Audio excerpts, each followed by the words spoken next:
Aujourd'hui, l'invité du jour est le docteur Marc Divaris, spécialiste de chirurgie plastique et réparatrice au CHU Salpêtrière et auteur de Rendez-vous avec mon chirurgien esthétique, paru aux éditions Archipoche.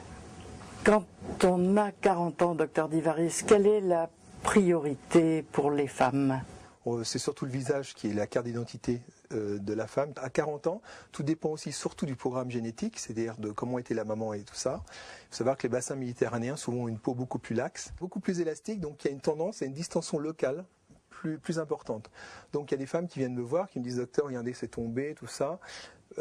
Pas du tout, le lifting sera retardé. C'est à ce moment-là où justement toutes les techniques de médecine, il va falloir faire de la prévention, soit des petits peelings pour toutes les petites techniques à base de luminothérapie, de laser, pour essayer de prévenir la peau et pour prévenir à ce qu'elle ne tombe pas trop rapidement. Même quand on a recours à la chirurgie, c'est plus une chirurgie aussi lourde que par le passé. Maintenant, on fait des cicatrices beaucoup plus courtes.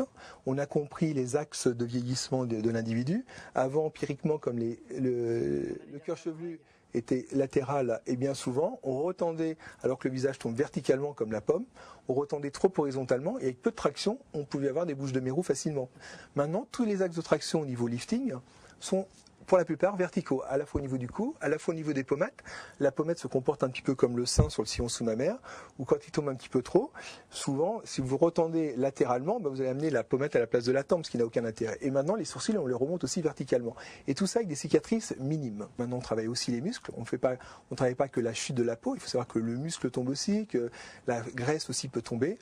On peut avoir un très beau lifting bien réalisé, mais ici, il se trouve que l'individu est allé voir après un médecin esthétique qui a trop gonflé les lèvres. On va mettre sur le compte des lèvres gonflées, comme quoi c'était la chirurgie, alors que ça n'a rien à voir.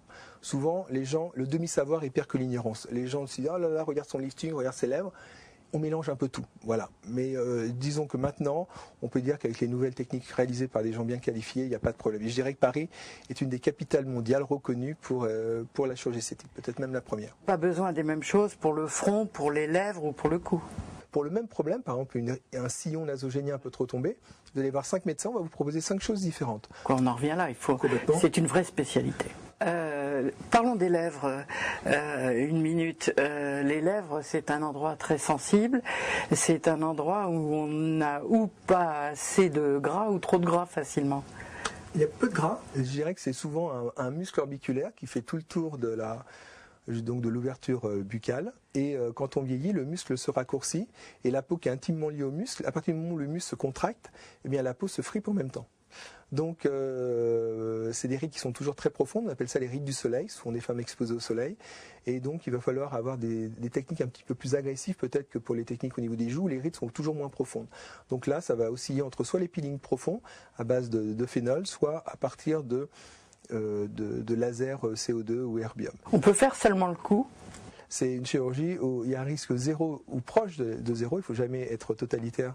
Et au niveau résultat, c'est vraiment des résultats phénoménaux. Et on ne peut pas, par des techniques de médecine esthétique ou des fils retenseurs, corriger un cou d'une femme à partir de 55 ans. Il y a les seins aussi, les seins des femmes qui prennent un peu d'âge et aux alentours de la ménopause, qui grossissent et éventuellement qui tombent. La glande mammaire qui est très fournie chez la jeune fille, à partir de 30-40 ans, la glande se transforme en graisse, qui a beaucoup moins de tenue que la glande, qui va s'affaisser vers le bas, qui va être sujette au mouvement de variation de poids. Et souvent, ça peut être, à partir d'un certain poids, ça peut être handicapant pour la personne.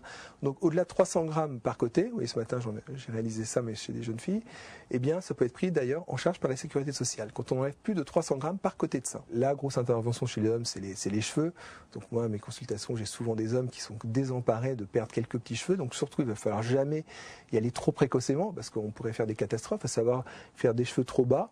Paradoxalement, en 14-18, c'était que les hommes qui se faisaient opérer, parce que les femmes n'avaient déjà pas le droit de vote, donc elles ne se faisaient pas opérer.